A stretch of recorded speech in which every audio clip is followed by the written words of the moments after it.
Singles Day promotion. The event is seen as a gauge of consumer sentiment in China. And Warren Buffett won't be writing his annual letter to shareholders once he steps down as Berkshire Hathaway CEO later this year. He promised to keep sending a Thanksgiving message, though, including this year's advice: not to beat yourself up over mistakes, but to learn from them and move on. Scott Horsley, NPR News, Washington. On this Veterans Day, President Trump is scheduled to visit Arlington National Cemetery later this morning.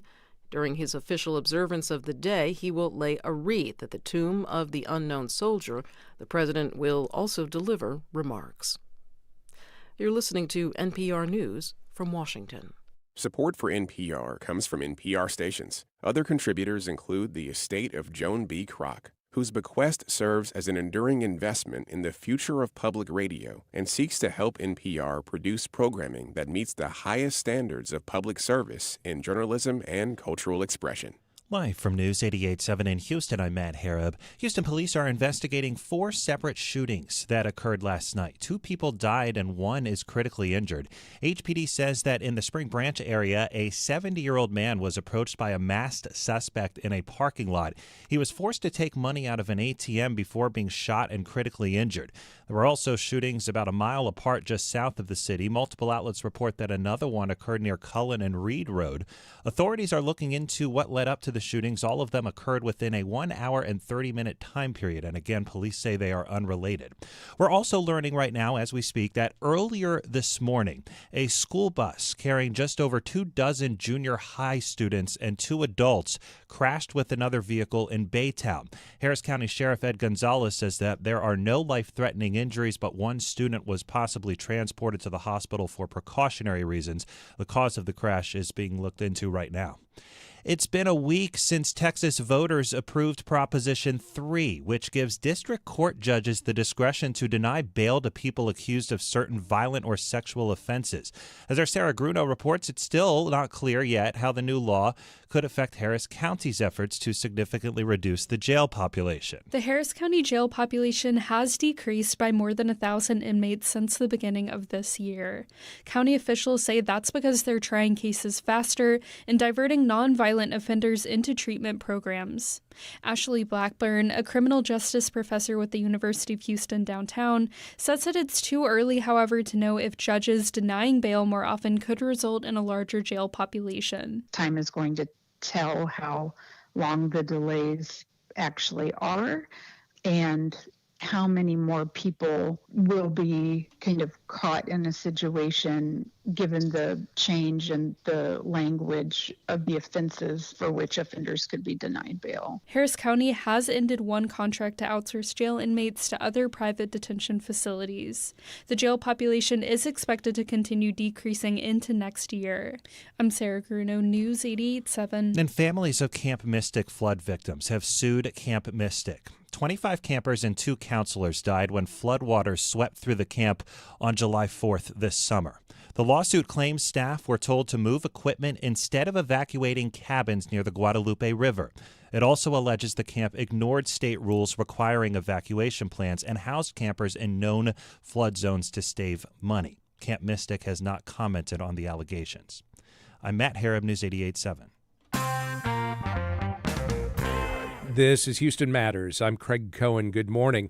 Thanks for joining us here on News 88.7 and on YouTube. Coming up this hour, remembering the often overlooked space program between Mercury and Apollo. We visit an area immunotherapy center for children with cancer. And on this Veterans Day, one area veteran offers thoughts on how to discuss military service with folks who served. But first, typically each year, 2 sets of school rankings come out in Texas. One is supplied by the state, the other by the nonprofit Children at Risk. The latter's rankings for the 2024-25 school year just came out this week. Children at Risk's CEO, Dr. Robert Sanborn, is here to walk us through them. Bob, welcome back to the program. Thank you, Craig. Thanks for having me.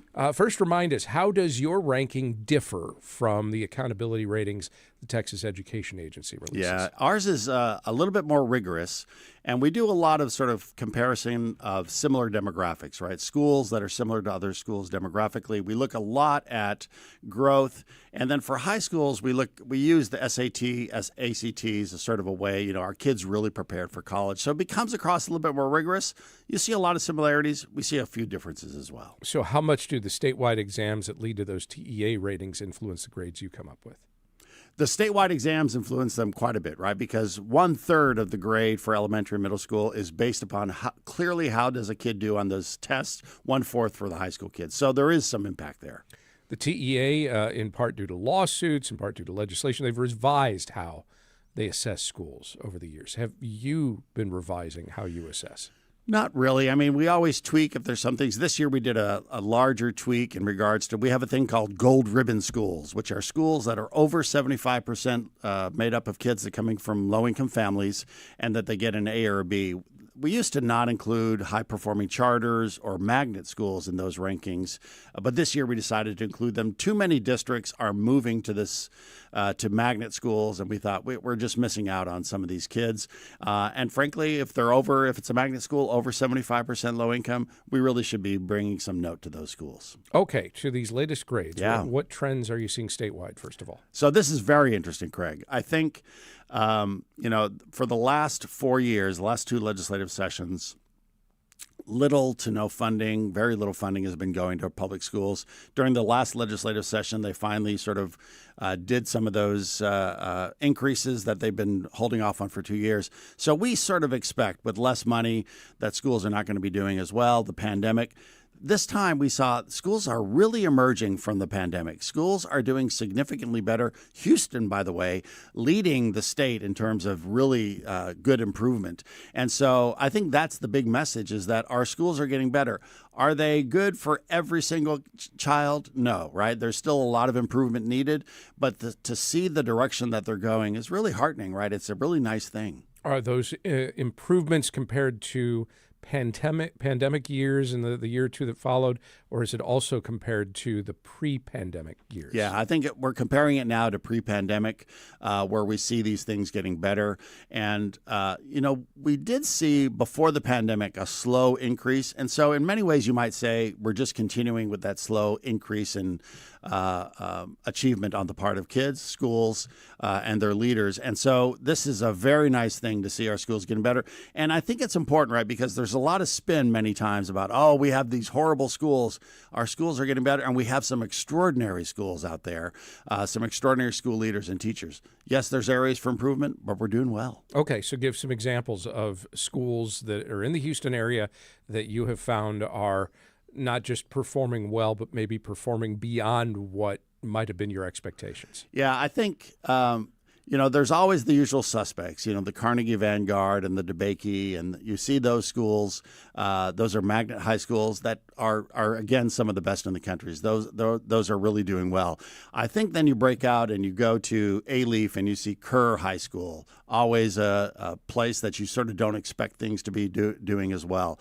I think that in regards to districts, you see districts like Katy and Tomball, Pearland, really overachieving as districts. They're doing way better than you would expect sort of with the demographics and what's going on in those districts.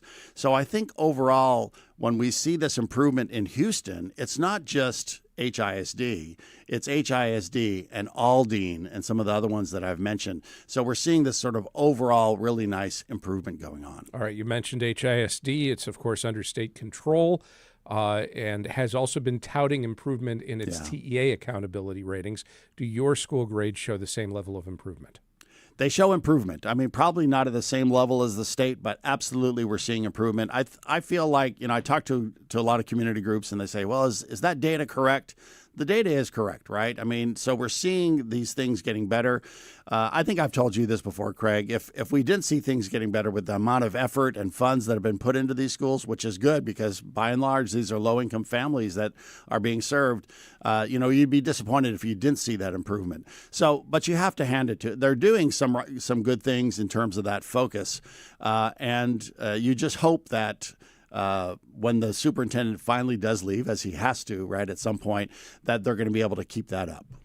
What do the grades you've released for Houston ISD schools tell you about how effective or not the district's reforms under superintendent have been? Yeah, so the reforms are really a reflection of what does the evidence say that you need to do in these schools, and that's more academic time on task, more quick intervention when you need to, more of sort of creating a curriculum that kids that are underachieving can really sort of begin to achieve.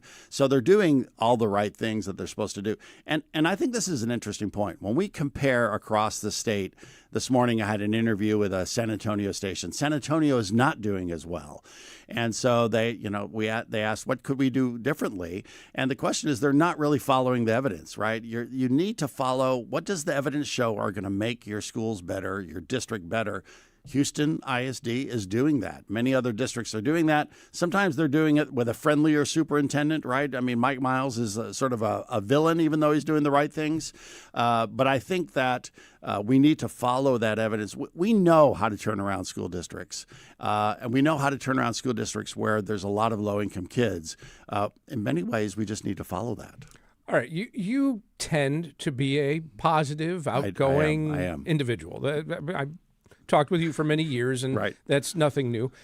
I'm wondering, are you willing to point to those schools and those districts that you would say are underachieving, that really do need to step up, or there needs to be some sort of intervention, some sort of change, some sort of effort made? Yeah. I think I don't have the list of underachieving in front of me, but yeah, there are absolutely districts. I just mentioned San Antonio. San Antonio is a general area underachieving. Fort Worth is absolutely underachieving in the state of Texas, and I think that there are districts in the Houston area that are absolutely underachieving, right? And you could look at those places and you almost want to say to the board, you guys need to do something differently here, because we see other districts that look like you demographically and just aren't getting the same results as you're getting. We just need to see some changes there. And it's interesting because many times a board will have a nice relationship with a superintendent and say he or she is doing all the right things, but the data's there. It's not doing as well. I'll bring up one. Spring ISD, they had what I think was a very good superintendent. Lupita Hinojosa was there for a couple of years, and we were starting to see change happen there. Right, if you looked at the data right now, you would say, "Wow, they've really fallen off the chart." Right, they sort of weren't sticking with the right superintendent, and so you could see when a leader changes, things will go sour, or the other thing, a leader needs to change, and they're not doing it. You brought that up in years past as well, Yeah. that one of the key components of a school's long-term success or failure is whether or not leadership in place is actually motivating staff and students to succeed, whether you're talking about principals at the school level or superintendents at the district level. But not every school in every district is going to have periods. Some of them will have long stretches where they just won't have that. I mean, let's be blunt about it. That's right. Not everybody is a great leader. That So is correct. what is the answer then for those schools that either they have constantly changing leadership, changing approaches, or whoever's in there is acceptable but doesn't necessarily inspire confidence? I feel like there are enough school district leaders out there to make a difference. I feel like there are enough people who could be a good superintendent. And so to have the top leader, the top CEO, if you will, be good, I think is important. Every business knows that if you don't have a good CEO, it's really probably not going to work out unless you're extraordinarily lucky. And so I feel like districts need the same thing. They need this superintendent who's going to be a good leader that follows the evidence. I think absolutely, there aren't enough principals, school leaders when you get down to the school level. But I think a good superintendent could sort of create systems there. But I've heard people say that what we really need is a good system, and that's going to make all the difference. Still, when you get down into the schools, sometimes you could have a great system, but if you have a bad leader, it's just not working out for you. And unfortunately, it's not working out for those students. So what do you see as the biggest challenges that may hold some schools back from future improvement aside from that? I think one of the things that we see across the state is a lot of school districts not using pre-K. Pre-K seems to be one of the key ingredients for success of schools, especially with those kids that are coming from low-income families. And so we do a better job in Houston, and it's reflected in our rankings in terms of using pre-K, high-quality pre-K. And I would even go a little earlier than that. Anytime that there's high-quality early education, childcare, that makes a big difference down the line as well. So to me, those are the leadership, pre-K are two important things. Time on academic task. Whenever you're adding sort of the quality after school care, some schools do Saturday. There's a little bit less of that, but we saw a lot of great results whenever you do longer school days, more academic time on task. How can parents look up and make the best use of your grades? Yeah, I think in Houston, especially when there's school choice, you should be looking at that and saying, am I going to change schools because this school is not doing well? But more importantly, what we want is for parents to say, how can I get active and make sure that my school gets a better grade? What can we do to sort of put pressure on the system or help the system to make our schools better? Very important. We see that working all the time across the state. But will they find your grades if they just Google children at risk or what? Yeah, childrenatrisk.org, and you're going to see those grades. All right. Dr. Robert Sanborn, President and CEO of Children at Risk. Thank you. Thank you, Craig. Up next, remembering the forgotten middle child in the first decade of America's space program. Stay with us as Houston Matters continues. Hi, I'm Lenny Ambrose from St. Arnold Brewing Company, proud supporters of Houston Public Media. Right now, with your $60 donation, you can choose tickets to News and Brews. This member-exclusive event takes place February 17th. Enjoy a pint, connect with fellow NPR fans, and meet the Houston Public Media newsroom in person. Select News and Brews tickets when you donate at houstonpublicmedia.org/donate. We get support from Baylor College of Medicine with 125 years of innovation behind it. Baylor has driven progress in health and medicine through research, education, and care that push frontiers of modern science. Support for Houston Public Media comes from Emerson Unitarian, where Houstonians and their children can learn about world religions, tolerance, ethics, and living responsibly. 1900 Bering Drive. More at emersonhouston.org. Houston Matters with Craig Cohen is made possible in part by Ellen Benninghoven and Dr. Michael Schaefer, and with gifts from listeners like you. This is Houston Matters. I'm Craig Cohen. While most attention surrounding Houston's role in getting Americans to the moon and back in the 1960s tends to center on the Apollo program, the one that preceded it also sometimes tends to get short shrift. I'm talking about Gemini, or Gemini, depending on who you talk with. And since our next guest has just written a book with that title in which chronicles the program in question, we'll ask him. Jeffrey Kluger is the editor-at-large of Time magazine and the author of Gemini, Stepping Stone to the Moon, The Untold Story. Jeffrey, good morning. Welcome to the program. Good morning. Thank you so much for having me. Is it Gemini or Gemini? Let's get this out of the way. Well, that's, as you say, it depends on who you talk to. When the program was just established, in 1962, there wasn't a big astrology community in the U.S. So the word Gemini was new to a lot of people, and they did not know how to pronounce it. NASA, within the walls of NASA, the long E pronunciation became adopted, Gemini, as opposed to Gemini. And that actually came up in the media a lot. Reporters were always asking how to pronounce it.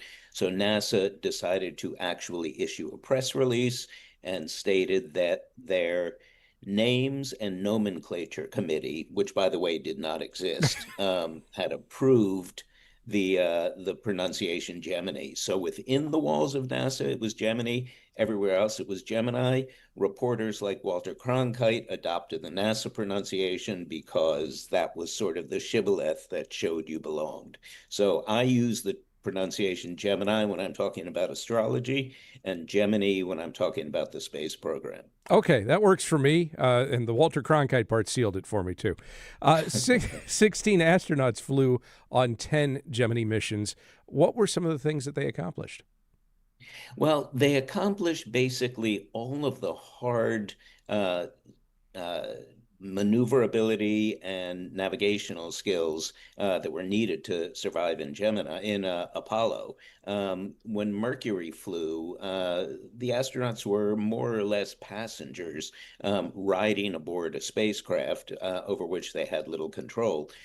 Gemini was a very nimble craft that was highly maneuverable, and that allowed for a lot of exercises and skills to be practiced. It was in Gemini that we learned how to rendezvous and dock with another spacecraft, which is a skill that would be essential when we were going to the moon, since the lunar module had to dock and undock with the mothership, the orbiter that brought them home. We learned long duration missions during Mercury. The longest mission was 22 orbits or 33 hours, but a trip to the moon could take 2 weeks. So we practiced long duration missions. And critically and most dramatically, we practiced spacewalking, which would be a skill that would be needed. When we landed on the moon, astronauts had to know how to ingress and egress their vehicles. So all of these skills that made astronauts pilots more than passengers were perfected during Gemini. While they were testing out long duration in space, the truth is these 10 missions took place in a very short period of time, just 20 months. Was that fast pace maybe one of the reasons that it tends to be less appreciated today than the Apollo program?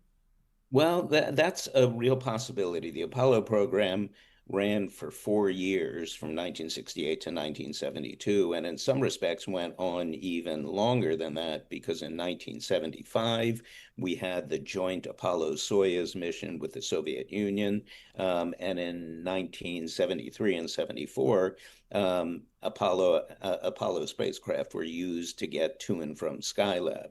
So in some respects, the Apollo program lasted 7 years. Gemini, as you say, was just 20 months.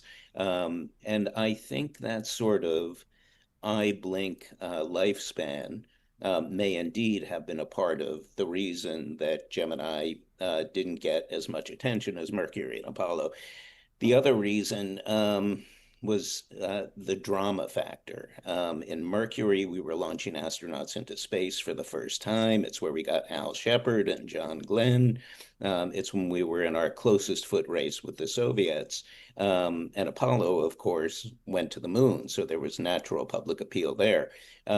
Gemini was, it was more of a technical and engineering program than the other two were. What was Houston's role in these missions? Houston was, as I say in the book, NASA was a lot of things. It was, an institution. It was an agency. It was, closely tied to the military. But it was also one of the biggest, juiciest pieces of congressional pork that Washington had ever cooked up. And there were a lot of cities competing for to be home to the Space Center, and Houston was selected in large part because Lyndon Johnson was vice president at that point, and Johnson, of course, was a Texan. So 1,620 acres of land near Clear Lake were made available, and Mission Control got built in Houston. I think a lot of folks are aware of the deadly fire on the launch pad that took the lives of 3 astronauts at the start of the Apollo missions. Were there any close calls during the Gemini missions? There were a couple of deaths. Charlie Bassett and Elliot See, who were supposed to fly Gemini 9, died in a plane crash at the McDonnell Aviation Factory, which is where the Mercury and Gemini spacecraft were built. But there were a couple of near-death experiences on Gemini 8 in 1966. Neil Armstrong and Dave Scott were in orbit around the Earth, having docked with an Agena target vehicle.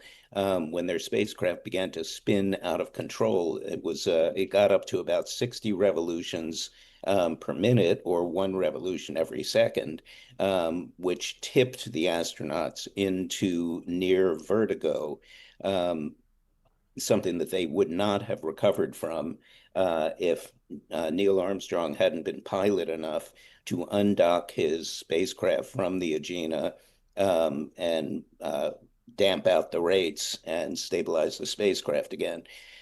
Gemini 9 saw Gene Cernan almost die in a spacewalk when he became overheated, his visor became fogged, and he encountered a sharp shard of metal at the aft end of the spacecraft that could have torn his suit open. Before the mission took off, Deke Slayton, who was the head of the astronaut office, instructed Tom Stafford, who was the commander of the mission, that if Cernan became marooned, Stafford was instructed not to stay in space and perish along with his co-pilot. He was instead to cut him loose, and something that almost happened. I think conventional wisdom suggests that when Apollo 11 landed on the moon, that was when America won the space race with the Soviet Union.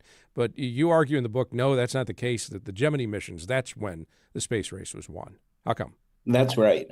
We became a much more adept spacefaring country than the Soviet Union was at the time. They beat us into space. They had the first satellite in orbit. They had the first man in orbit. They had the first two-vehicle orbit. They had the first multi-person crew. But during the 20 months Gemini was flying, the Soviets launched nothing at all. They were working on building their Soyuz rocket and their later N-1 moon rocket, and neither one was terribly successful at that point. Meantime, the Gemini missions were popping off once every 10 weeks, accomplishing spacewalking, accomplishing rendezvous and docking, accomplishing long-duration missions, and that opened up a wide lead over the Soviets that Moscow was never able to make up again. So what do you see ultimately as the legacy of the Gemini missions?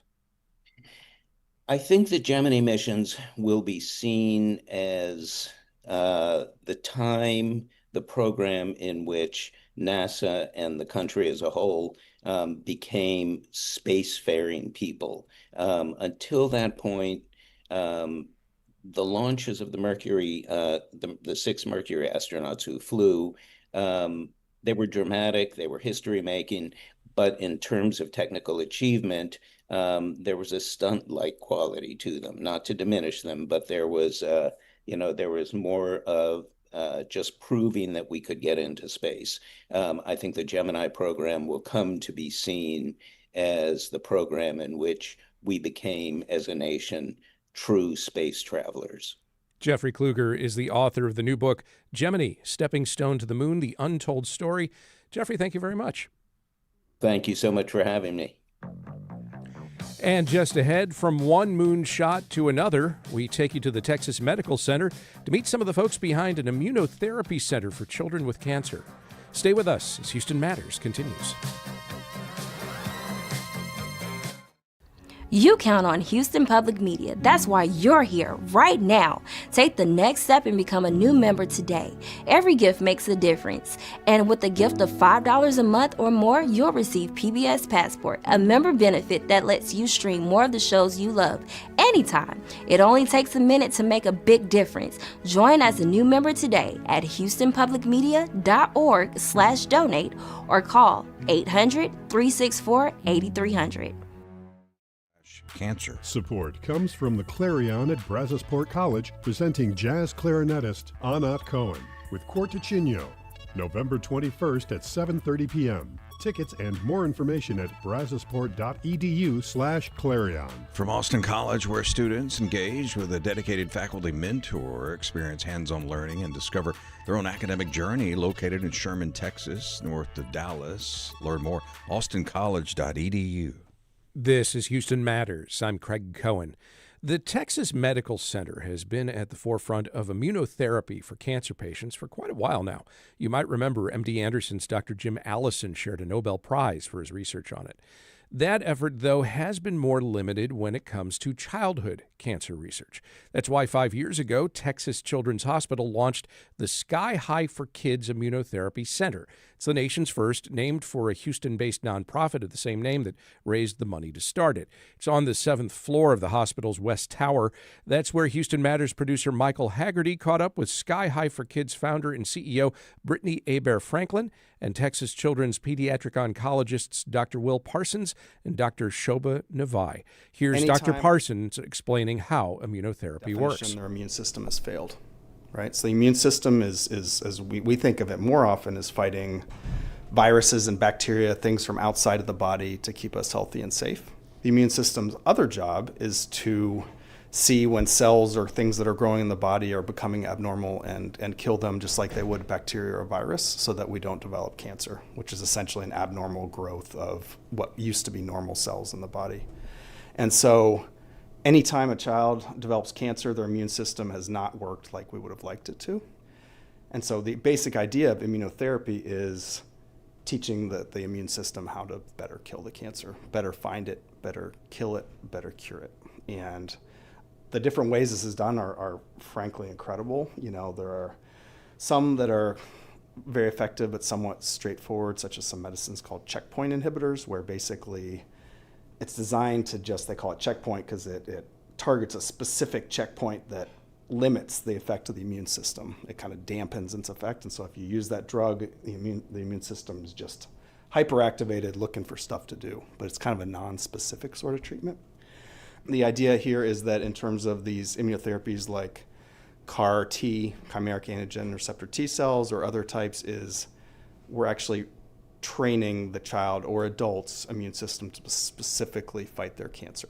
So a child with cancer has essentially blood drawn. I mean, it's a long, complicated blood draw. Take that out, take it to the lab, genetically engineer it so it can recognize that specific patient's cancer better, so it can kill those cancer cells, so those immune cells stick around in the body longer, basically creating, you know, Superman type of cancer killing cells, and then give it back to the patient. And so it's incredibly effective for some specific types of blood malignancies like leukemia. For solid tumors, it's one of our dreams, and we've seen evidence that it can work for specific diseases in patients, but we've just not gotten it to work well enough. And so that's the important laboratory research, translational research in these clinical trials that Sky High is funding and supporting. So immunotherapy is more commonly used in adults right now, right? I mean, it's still fairly new, relatively new advances, but it's more in practice commonly with adults these days still. It's true. So historically, most new drugs come from the adult world, and then once they're proven safe or effective, translate down into children. That dynamic has changed a bit in recent years as pharmaceutical companies and others have realized that there can be value in targeting, quote, rare diseases and specific diseases that you have a very specific treatment for, and it can be quite effective, but for a small population of people. Immunotherapy is one of those areas where, frankly, the pediatric research is proceeding right along with the adult research. And so here at Texas Children's Hospital and Baylor College of Medicine in our Center for Cell and Gene Therapy, we treat both children and adults with these cancers. Some of these same CAR-Ts that we are testing and evaluating for children are also applicable for adults. So it's kind of going the other direction in terms of a way that research supported by Sky High can make a broader impact beyond simply just the pediatric patients that we're caring for. So prior to what you're doing here with the Immunotherapy Center and Sky High, I mean, how uncommon was it for immunotherapy to be used for children or to get them into even a clinical trial that was doing something with that? This was incredibly rare. We are very fortunate here at Texas Children's and Baylor College of Medicine to have one of the leading and largest programs dedicated specifically to immunotherapy, and that lives at Texas Children's Hospital. It also does care for adults across the medical center and beyond. This is a long-term investment, right? So it requires the hospitals, the institutions be interested in it, to recruit faculty and researchers, to invest in resources and trials and laboratory research. but we can't do it without our foundation partners and other funders. And so all of these things need to come together to be in a position so that we can make the maximum impact for patients. So we're not just trying to publish papers or do scientific studies. We're always able to focus on how is this going to make a difference for our patients and dream big about what the possibilities for that are. Brittany, the cause of fighting childhood cancer, pediatric cancer, I imagine, is obviously one everyone gets behind, but is it challenging to fundraise and to try to get people on board with supporting, aka their precious dollars, with something that's kind of new and emerging, like he said, it's still kind of maybe not used that much for kids yet? Well, I think that when you tell the story of a 5-year-old who is one day getting ready to go to kindergarten class and get on that bus and start their next little chapter of life, and you tell the story of the 16-year-old who's getting ready to apply for driver's ed and get the driver's license, and you tell the story of Peyton, who's 9 and on vacation with her family and can't breathe going up the stairs, at the condo, the community and the public wakes up real quick, right? Because they put themselves in those parents' shoes and they picture that being their own child. And so I believe that Sky High is able to tell this story in a way that is very relatable and is so real that they don't question whether or not this is new and is it going to work and is this clinical trial, the right thing to invest in. At the end of the day, if it's your child, are you going to go to the end of the earth to save their life? Yes, you will. And at Sky High for Kids, we're going to make sure that we tell that story and we get the community on board with making that investment and taking that chance. Because if we don't, then how are we ever going to know if it's going to work or not? What are we going to do? Just sit around, right? And twiddle our thumbs? No, we have to try. In addition, we fund research and we pinpoint specific projects. And I think that's what our donors love the most. They know exactly where their dollar's going. It's not just going to the big pie in the sky. No, you're going to fund bone, brain, and solid tumor research in the developmental neurobiology department at St. Jude. We built the 2nd floor. You're going to fund the Immunotherapy Center at Texas Children's Cancer Center, the first one of its kind for pediatrics in the entire country. You're going to help us combat childhood cancer in sub-Saharan Africa, where this didn't even exist 10 years ago. That's what we do at Sky High for Kids. So what does it mean to have an immunotherapy center at Texas Children's, and it's the first of its kind? What it means to have an immunotherapy center is basically that we are one of the very few centers in the nation or the world that can provide a whole host of different clinical trial options that are backed up by laboratory science researchers, and to be able to offer new therapies to our patients who really don't have anything else that can save them. What does that mean for a parent, a family member that's bringing their child in here and they're trying to assess all their options and to have immunotherapy as another thing that's available to them as another potential route? When I imagine as a parent, you're like, I will do anything, I will pursue any possibility to help my child. Absolutely. We have a number of families who come, both who live locally as well as who live all over the nation or all over the world, who come here for access to these therapies. They are all kind of cutting edge, and so they're really not available everywhere. And what it means for us to have this center is that when a patient comes here, in addition to trials that are run through collaborations that we have with other institutions, whether it's other drugs that have been developed here, this is a whole nother class of treatments that we can potentially offer these patients. And because they can't be offered elsewhere, they really are getting a unique experience when they come here.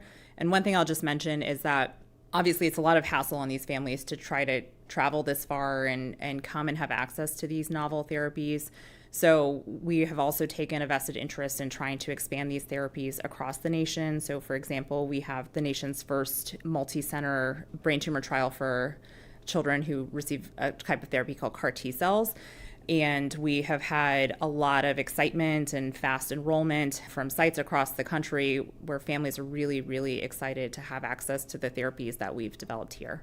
Many of us know that because of our medical center here in Houston, people come here from all over to receive treatments and for all kinds of things, but also cancer being a big part of that. I imagine this will be yet another draw then, especially since it's the first of its kind in the country, that patients are going to want to come here, families are going to want to come here with their children to pursue this option. Yeah, I mean, we have patients who reach out to us every single day from across the world asking us if their child is eligible, even sometimes their adult family members, if they're eligible for our clinical trials. So we definitely love being able to offer it. We have lots of developing trials in the pipeline so that we can continue to offer these even after our current trials are done. And really the approach we take is that as we bring a new therapy to clinical trial and we, test it for the patients who are so gracious enough to, help contribute to our research, and then we take everything that we can learn from those patients and how they do, and including the ones who don't do well, so that we can then better treatments for the next trial that we have opening. And so it's really I would say a collaboration with patients where it's a back and forth that we are trying to give to them, and they in turn give back to us and help us learn scientifically and hopefully move the field forward, for all children who, unfortunately have to suffer through a cancer diagnosis. I mean, a few years back, an MD Anderson doctor, Jim Allison, won a Nobel Prize for his research in advancing immunotherapy forward. Could you argue almost with that in your center? I mean, it's sort of Houston becoming somewhat of a hub for immunotherapy and treating cancer, fighting cancer. Yeah, I think we have a lot of really amazing researchers here at Texas Children's as well as across the Texas Medical Center. I think the work that Dr. Ellison did is amazing and clearly was deserving of a Nobel Prize and has made a huge impact in adult cancers. And we are obviously hoping we will be able to make the same kind of strides in treating childhood cancer going forward. I think there are a lot of challenges in some of the pediatric tumors that are not exactly the same as adult tumors, and that's why so much more research is needed. On top of that, I think funding for childhood cancer research is lagging far, far behind that of adult cancer research. And so the bridge to get there is going to be a little bit harder. But we have the people who are willing to do the work to get there. And then we have great organizations like Sky High for Kids that will help us get there by providing the infrastructure and the support to our families when they come and travel here from across the nation. And I'm confident that with everybody's help that we will make those strides and really make a difference in the lives of these children. Why do you think that is, that the funding lags so far behind for pediatric cancer research? There's a number of reasons why the funding is different. Number one, pediatric cancer is a relatively rare thing, thank God, compared to adult cancers. And so historically, less than 4% of federal funding that goes to cancer research is actually directed toward pediatric cancers, even though children suffer just as many different types of cancers as adults do. I'm biased, but I think that from my perspective, it's also really important that we hopefully have more funding in the future going to childhood cancer research because, unlike adults who may be nearer to the end of their lives or maybe much older, children are just at the beginning of their lives. They have so much time, energy, and their whole future ahead of them. And who knows if we're treating the person who's going to be the next Nobel Prize winner or going to invent the cure that for somebody else's cancer, So we really need to kind of think about the whole future of these children and the long-term impact that the loss of their lives has on the world and dedicate just as much funding towards those kids as all the adults, who are also deserving of having their cancer well researched. Texas Children's Hospital pediatric oncologists Dr. Shobha Navai and Dr. Will Parsons, along with Brittany Hebert-Franklin, the founder and CEO of Houston-based Sky High for Kids. They spoke with our Michael Haggerty. Still to come, a veteran on how to broach conversations about military service. Stay with us as Houston Matters continues. It's not just your car. It's the one that brought your kids home from school, took you cross-country, held memories, laughter, even a few breakdowns. When it's time to let go, give your car a new purpose. Donate it and turn memories into meaningful support for this station. Plus, you'll enjoy free and easy pickup, potential tax benefits, and a simple donation process. Your gift supports the programs you and your family love. Donate today and help keep public media strong. Call or donate online. On News 88.7. Support for Houston Public Media comes from Houston Chamber Choir, presenting Tapestry, celebrating the 100th anniversary of the Villa de Mattel on December 6th and 7th. More at HoustonChamberChoir.org/radio. And from Baylor College of Medicine, with 125 years of innovation behind it, Baylor has driven progress in health and medicine through research, education, and care that pushes the frontiers of modern science. On this Veterans Day, you may find yourself face-to-face with a veteran of our armed forces, and if you don't know what else to say, you might just blurt out the phrase, "Thank you for your service," which is appropriate, but should ideally be the start of a conversation, not the end. In 2016, Houstonian and Air Force veteran Ty Mahany shared a story with us about how an encounter he had with a D-Day survivor changed his view on the statement. I signed up for the Air Force the day Operation Desert Storm began.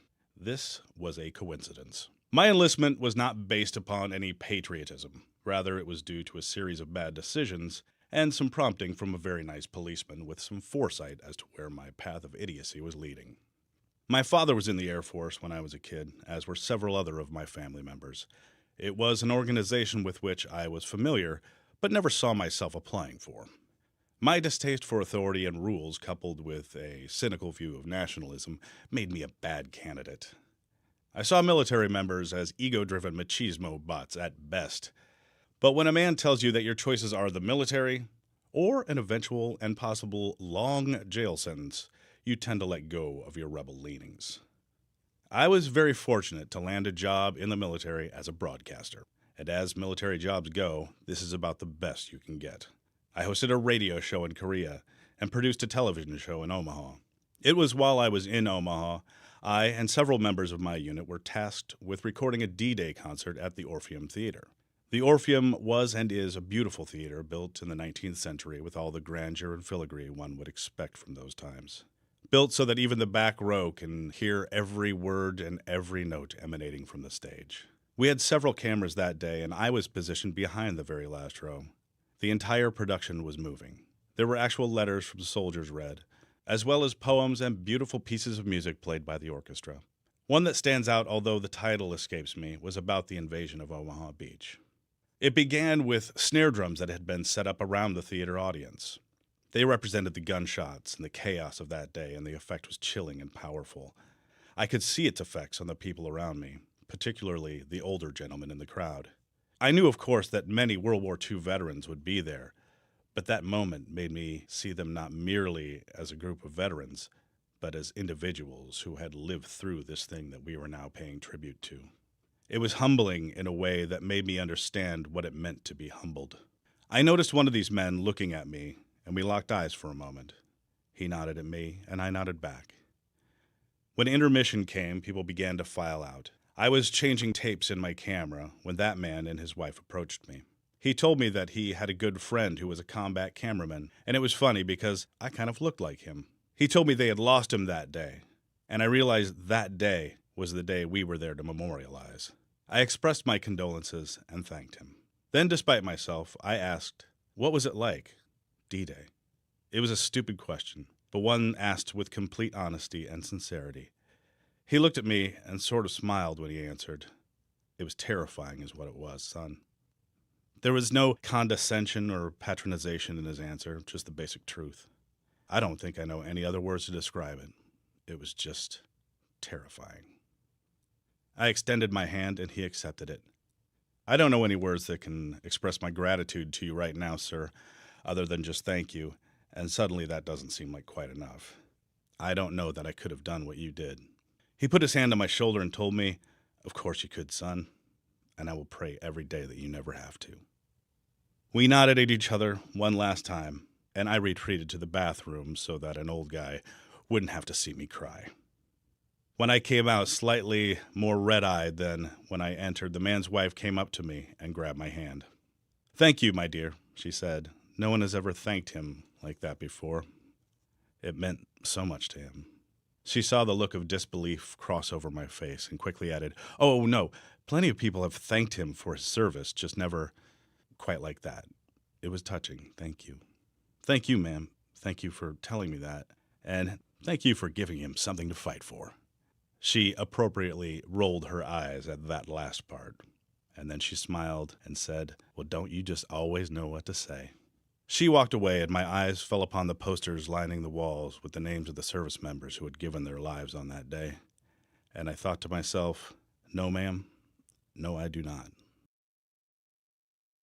I'm struck by the fact that we're at a time now when so few of these World War II veterans are still with us. I mean, there are some, but fewer and fewer every year. And it was a generation famously characterized not just as the greatest generation, but a silent generation, one that didn't tell these stories, didn't talk about their experiences. And even in this moment, as you're talking with a veteran who was there on that day, on D-Day, it sounds like he wasn't even still able to fully articulate what had happened to him. Right. It was wonderful in that moment, just realizing before that this happened, just realizing that these are the guys that were there to celebrate. And this was 1994. So even then, they were in their 70s and 80s, and just realizing these, most of these guys were there on that day. I mean, they were on stage, presented to us. These are the people that were part of D-Day, and that was very powerful. But no one was talking about it. They weren't talking about it with each other. You could see the tears form in their eyes, a couple of them. But yeah, even my grandfather, who was in World War II, it's something that he never talked about. He talked to me once about it when I was 7. And it's funny because in my family, we always knew him as distant. But before the war, he wasn't like that. And we didn't know what PTSD was. And I can't imagine many of the people in that audience didn't have PTSD. And they have no words for it. It's just like the man said, it was terrifying. What other words do you need? It was terrifying. There was thousands of bullets. All your friends are dying around you. What else can you say about that? We do tend to boil so many days, Veterans Day, Memorial Day, and even day-to-day in events like baseball games, where we'll suddenly stop everything to honor the troops. Right. And there's no harm in there. There's nothing wrong with that, and there's quite a bit that's right with that. But it sometimes feels like it rings a little hollow. Yeah, because it happens so much, and now it's just. I remember I stopped wearing my uniform, and again, this is before 9/11, where it became mandatory to thank the troops at every moment. But I would get thanked, and it felt good. But then I remember being thanked in an airport bathroom by a guy who didn't. He just saw that I was in uniform. He thanked me out of this weird obligation in his head, and to make sure that everybody else heard him do that. And so I stopped wearing my uniform in public after that. Well, and it's also this concept of, for many folks, they don't know what to say after thank you for your service. Right. That part seems to spill out of us, but then it's, what do you ask? What do you say? How much do you want to pry? You want to respect someone's privacy and comfort, but at the same time, you also don't want to come off as offensive if you don't ask about it. It's a little easier for me, having been in the military. I can just ask what a guy's MOS was. We can start talking about that a little bit, what his job was in the military, and then I can get a little perspective that way. And he knows that I was in the and it's hard for me, so I know it's hard for a civilian. I was at a basketball game, being honored. At every time out, they were bringing out a veteran, and people were honoring him, standing up, and I could hear the people behind me saying, "Do we have to stand up every time they bring one out?" And it was sort of offensive to me, but at the same time I was like, yeah, okay, I understand. Like, we're honored, all you got to do is honor us once, and we're good. But is that enough? Do we need to specifically and individually honor people? I guess some folks would say it's never enough. Yeah, it can't be. And so what do you do? What is the medium? And I get these YouTube videos I see every week of dads surprising their kids. And how they come out of a box at a football game, and the kids are running to them crying, and it's super emotional. And every time I see one of those now, I was like, I wish this never had to happen again. I don't ever want to see one of these videos again, because it's telling you something about where we are in the world and how we're making use of our military in a way that takes pulls families apart. And I mean, I have several family members that are still in the military, and their kids that, don't get to see their parents, and they're doing a fantastic job out there, but I wish they didn't have to do that anymore. Houstonian and veteran Ty Mahany. He's an award-winning storyteller and one of many in his family to serve in the U.S. Air Force. We spoke in 2016. On this Veterans Day, if you get the chance to talk with a veteran, by all means, thank them for their service, but also consider saying or asking a little bit more. You might be surprised by the answer. And that will do it for today's show. The Houston Matters team includes Michael Haggerty, Joshua Zinn, Brenda Valdivia, Mincho Jacob, and Laura Walker. Jared Carroll's our technical director. On tomorrow's show, is the federal shutdown really about to end? And if so, what's the fate of those expiring health care subsidies? And were Senate Democrats who agreed to a deal right or wrong to do so? We discuss it all in our regular Wednesday political roundup. Also tomorrow, producer Laura Walker takes us inside an immersive art installation at the recent Afrotech conference. Plus, Brenda Valdivia highlights Houston's comedy scene beyond stand-up as she talks with improv and sketch performers around town. I'm Craig Cohen. Join us tomorrow for those and other Houston Matters.